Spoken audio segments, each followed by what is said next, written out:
Good morning. Good morning. Today we will see the CPD, cephalopelvic disproportion, and contracted pelvis. Contracted pelvis is one. It can be defined both anatomically and obstetrically. First, we will see what is the anatomical definition of contracted pelvis. It is defined as one where the essential diameter of one or more planes are shortened by 0.5 centimeter. That means the diameters of the female pelvis, that either the anteroposterior or the transverse diameters, that will be decreased by or shortened by 0.5 centimeter. We call it as a contracted pelvis anatomically.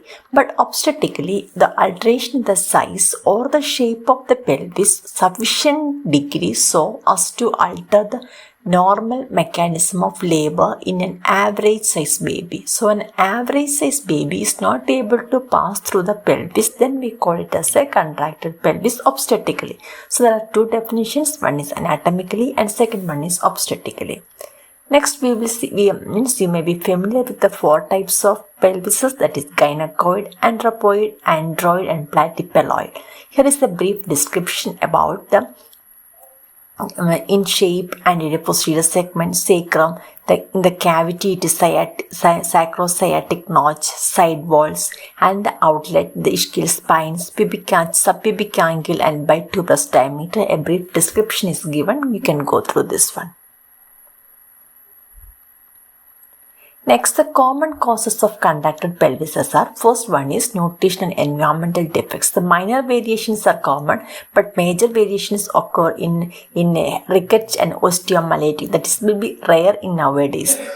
The disease or injuries affecting the bones of the pelvis like fractures, tumors, tubercular arthritis, spine like kyphosis, scoliosis, spondylosis, coccygeal deformity, lower limbs like poliomyelitis, hip joint disease, all these causes into the contracted pelvis.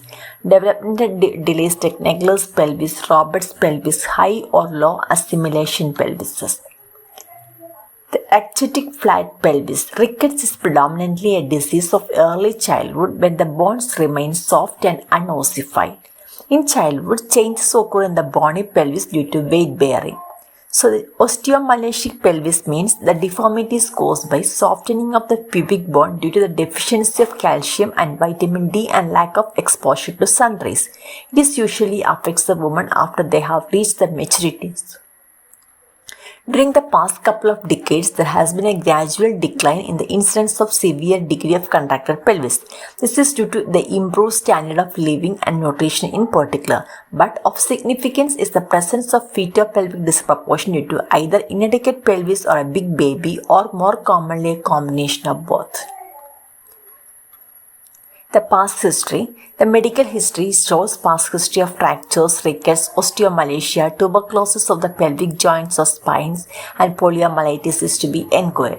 Then, obstetrical history, like when is the uncomplicated previous safe vaginal delivery of an average size baby reasonably excludes the pelvic contraction.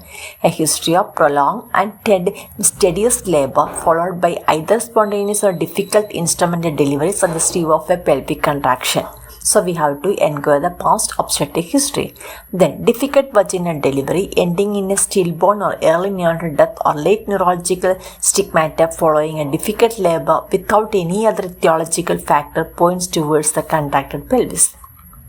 The weight of the baby, evidences of maternal injuries, just incomplete perineal tear, vesicovaginal or rectovaginal fistula, if it is available, are the useful guides. Thus, it also indicates the presence of the contracted pelvis. The physical examination include a small woman of less than 5 feet is likely to have a small pelvis. She is likely to have a small baby also. However, this does not mean that tall women always have a good pelvis. The stigma. Deformities like congenital or acquired of pelvic bones, hip joints and spine. Abdominal examination reveals the inspection pendulous abdomen, especially in a primigravida, is suspicious of inlet contraction. Obstetrical, in primigravida, usually there is engagement of the head before the onset of labor. But if there is delay in the engagement or the engagement not taken place, we have to suspect for the contracted pelvis. Presence of malpresentation in a primigravida give rise to suspicion of the pelvic contraction. Assessment of the pelvis it is known as pelvimetry. Assessment of the pelvis can be done by bimanual examinations, clinical pelvimetry, or by imaging studies like radiopelvimetry, computed tomography like CT scan or MRI. The clinical pelvimetry, it is commonly done. The time is in vortex presentation. The assessment is done at any time beyond 37th week, but better at beginning of the labor. Because of softening of the tissue, assessment can be done effectively during this time. The procedures: the patient has to be empty the bladder. Pelvic examination is done with the patients in dorsal position. Taking aseptic preparations, following features are to be noted simultaneously like state of cervix, not the station of presenting part in the relation to ischial spine, to test the cephalopelvic disproportion in non-engaged head, and not resilience and elasticity of the perineal muscles. The clinical assessment of the pelvimetry is done by this method. First, we have to insert and see the ischial spines. Then X-ray pelvimetry. It is limited value in the diagnosis of pelvic contraction of cephalopelvic disproportion. Apart from pelvic capacity, there are several other factors involved in successful vaginal delivery. They are fetal size, presentation, position, and force of uterine contraction. X-ray pelvimetry cannot assess the other factors. It cannot reliably predict the likelihood of vaginal delivery, neither in the breech presentation nor in cases with previous cesarean section. So, X-ray pelvimetry is a poor predictor of pelvic adequacy and successful vaginal delivery. However, X-ray pelvimetry is useful in case with fractured pelvis and or important diameters which are inaccessible to the clinical examination. CT scan involves less radiation and exposure, and it is easier to perform. Accuracy is greater than conventional X-ray, and 3 images like lateral, anteroposterior, and axial slice can be taken. MRI is more accurate to assess the bony pelvis. It is also helpful to assess the fetal size, maternal soft tissues which are involved in dystocia. It got no radiation risk, hence biologically safe, but it is expensive, requires more time, and availability is limited. USG is useful to measure the fetal head dimensions in intrapartum phase. Next, we will see disproportion. The definition of cephalopelvic disproportion is in relation to the pelvis, the state where normal proportion between size of the fetus to the size of the pelvis is disturbed. The disparity in relation between head and pelvis is called cephalopelvic disproportion. Disproportion may be either due to an average sized baby with a small pelvis or due to a big baby with a normal pelvis or due to a combination of both the factors. Pelvic inlet contraction is considered when the obstetric conjugate is less than 10 cm or greatest transverse diameter is less than 12 cm or diagonal conjugate is less than 11 cm. Contracted mid-pelvis. The mid-pelvis is considered contracted when the sum of the interischial spinous and posterior sagittal diameters of the mid-pelvis is 13 cm or below. Contracted outlet is suspected when the interischial tuberous diameter is 8 cm or less. A contracted outlet is often associated with mid-pelvic contraction. Isolated outlet contraction is rare. Disproportion at the outlet may not give rise to severe dystocia but may cause perineal tears. The head is pushed backwards as it cannot accommodate it beneath the symphysis pubis. The head is the largest part of the fetus. It is more important to know whether the greatest diameter of head passes through the different planes of the pelvis. Thus, from the clinical point of view, identification of cephalopelvic disproportion is more logical than to concentrate entirely on the measurements of given pelvis, as fetal head is the best pelvimeter. Thus, disproportion may be limited to one or more planes. Absence of cephalopelvic disproportion at the brim usually but not always negotiates with presence with the mid-pelvic plane. On the other hand, isolated outlet contraction without mid-pelvic contraction is rare. Thus, thorough assessment of the pelvis and identification of the presence and degree of cephalopelvic disproportion are to be noted while evaluating a case of contracted pelvis. Diagnosis of CPD at the brim. Presence and degree of the CPD at the brim can be ascertained by following things. clinically by abdominal method and abdominovaginal, that is Muller-Mandrom Kerr method. Imaging pelvimetry as we have seen earlier. Cephalometry by ultrasound, MRI and X-ray. Clinically, a multigravida in a previous history of spontaneous delivery of an average-sized baby reasonably rules out contractile pelvis. But in a primigravida with a non-engagement of head even at the labor, one should rule out the disproportion. Abdominal method, the patient is placed in dorsal position with thighs slightly flexed and separated.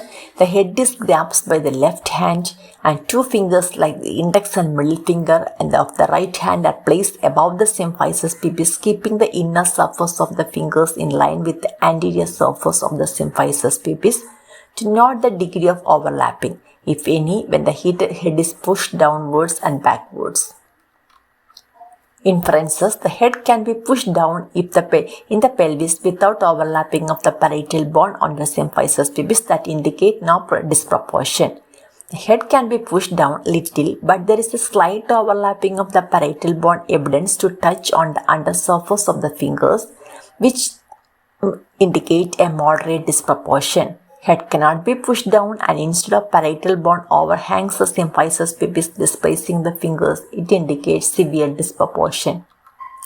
Effects of contracted pelvis on pregnancy and labor. In pregnancy, the general course of pregnancy is not much affected. However, the following things can happen. That there are more chance for incarceration of the retroverted gravid uterus in flat pelvis. Abdomen become pendulous, especially in a multigravida with a lax abdominal wall. Malpresentations are increased 3 to 4 times and so also increased frequency of unstable line.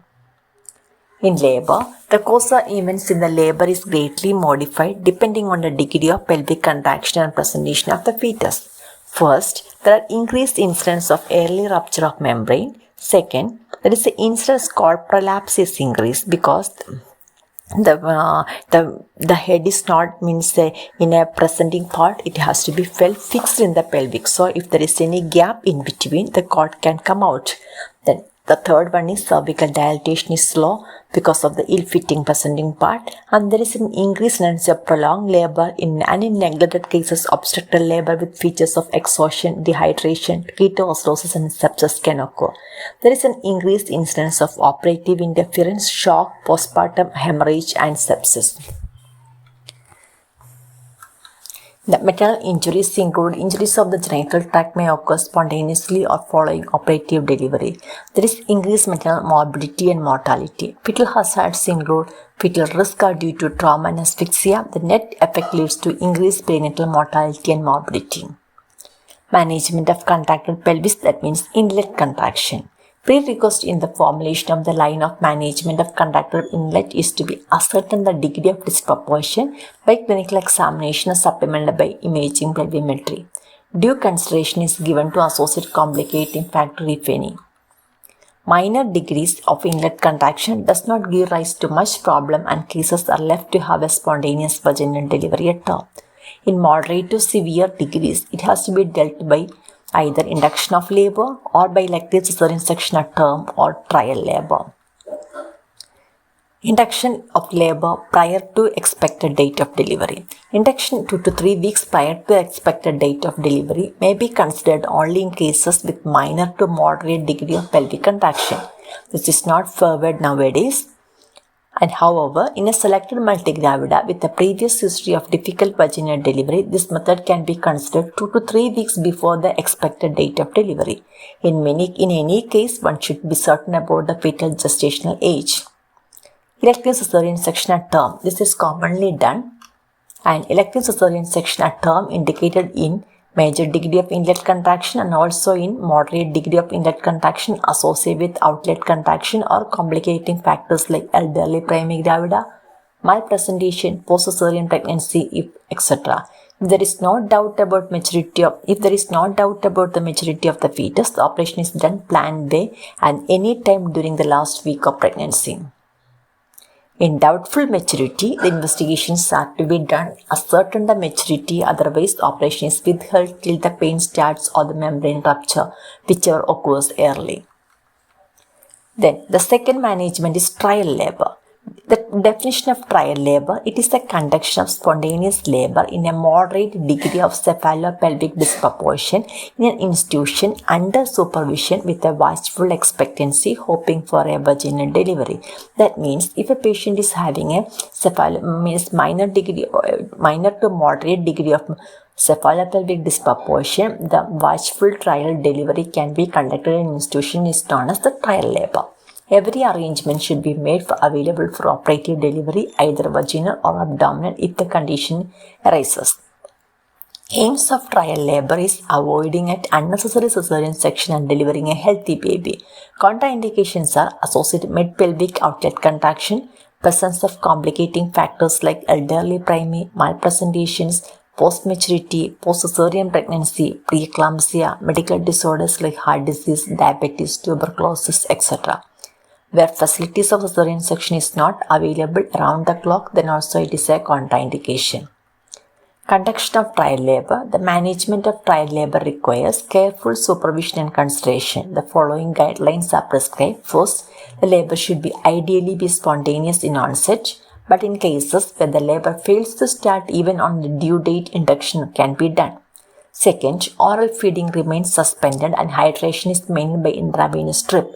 The oral feeding suspended because by chance means if in any case there is an cesarean section needed, then the choice of anesthesia may be decreased. Then adequate analgesics administered.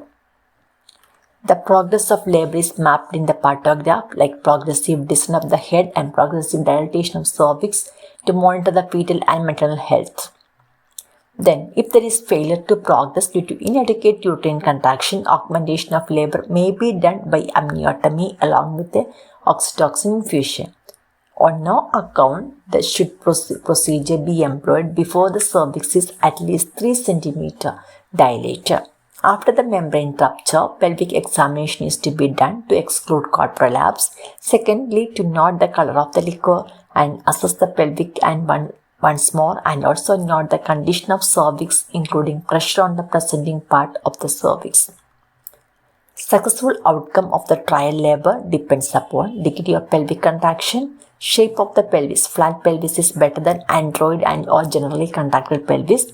Then favorable vertex presentation and anterior parietal presentation with less parietal obliquity is favorable. Then intact membrane till the full dilatation of cervix. Then effective uterine contractions and emotional stability of the woman are the factors which will contribute to the success of a trial labor. The unfavorable factors include appearance of abnormal uterine contraction, cervical dilatation is less than 1 cm per hour in active phase, descent of the fetal head less than 1 cm per hour, and arrest of the cervical dilatation and non-descent of fetal head in spite of oxytocin therapy, early rupture of the membrane, formation of caput and evidence of excessive molding, fetal distress are the signs of unsuccessful outcome of the trial labor. How long the trial can be continued? It is indeed difficult to say an arbitrary time limit, but one should individualize the case. So long as the progress is satisfactory and the maternal and fetal conditions remain good, trial may be continued safely. However, if any ominous features appears, trial is to be terminated forthwith. Nowadays, there is tendency to shorten the duration of trial. In spite of adequate uterine contractions, if there is an arrest of the descent or dilatation of the cervix for a reasonable period, that means 3 to 4 hours, in an active phase, labor is terminated by cesarean section. Termination of trial labor. The methods of termination are one of the following. First one, by spontaneous delivery with or without episiotomy in 30% of cases. Secondly, by forceps or vendors. Difficult forceps delivery has to be avoided. Then for 40% of the patients may undergo cesarean section. Judicious and timely decision of cesarean section is to be taken. However, in significant cases, the section is done even before full dilatation of cervix, the indication being uterine inertia or fetal distress. Successful trial. The trial is called successful if a healthy baby is born vaginally, spontaneously, or by forceps or vendors with the mother in good condition. We call the trial of labor is a success. Delivery by cesarean section or delivery of a dead baby spontaneously or by craniotomy is called failure of the trial labor. Advantages trial labor. It eliminates unnecessary cesarean section electively decided upon. Then it eliminates injurious use of the premature induction of labor with its incident hazards. Successful trial ensures the woman with good future obstetrics. Disadvantages include test of disproportion remains unproven when cesarean delivery is done due to fetal distress or uterine dysfunction. Increased perinatal morbidity or mortality to asphyxia or intracranial hemorrhage when trial is prolonged and ends difficult delivery. Increased maternal morbidity due to the effects of prolonged labor or operative delivery. Increased psychological morbidity when trial ends with traumatic vaginal delivery or in a cesarean delivery. Mid-pelvic and outlet disproportion. In clinical assessment, it is difficult to determine when the mid-pelvis ends and outlet begins. Moreover, isolated outlet contractions without mid-pelvic contraction is rare. In such a practice, two problems are jointly considered as outlet contractions. They are cephalopelvic disproportion, and the outlet is defined as one where the biparietal suboccipitobregmatic plane fails to pass through the bispinous and anteroposterior planes of the outlet. Management. Unlike inlet disproportion, the clinical diagnosis of mid-pelvic and outlet disproportion can all be made after the head is sufficiently comes down into the pelvis. So, the management include elective cesarean section. The contraction of both transverse and anteroposterior diameters of the mid-pelvic plane or minor contraction associated with the other complicating factors is dealt by elective cesarean section. Or we can allow vaginal delivery. In other ways, complicated cases with minor contraction, the vaginal delivery is allowed under supervision with watchful expectancy. Molding and adaptation of the head and give up the pelvis may allow the head to pass through the contracted zone. Delivery is accomplished by forceps or vendors with deep episiotomy to prevent perineal injuries, especially with narrow pubic arch. Labor progress should be mapped with partograph to make early diagnosis of dysfunctional labor due to disproportion. Oxytocin may be used to augment the labor for adequate uterine contractions. If there is no dilatation of cervix or descent of the fetal head after a period of 2 hours in active phase of labor, the arrest of labor is considered. Once the arrest disorder diagnosed, cesarean delivery is the only option. Thank you. Thank you for listening.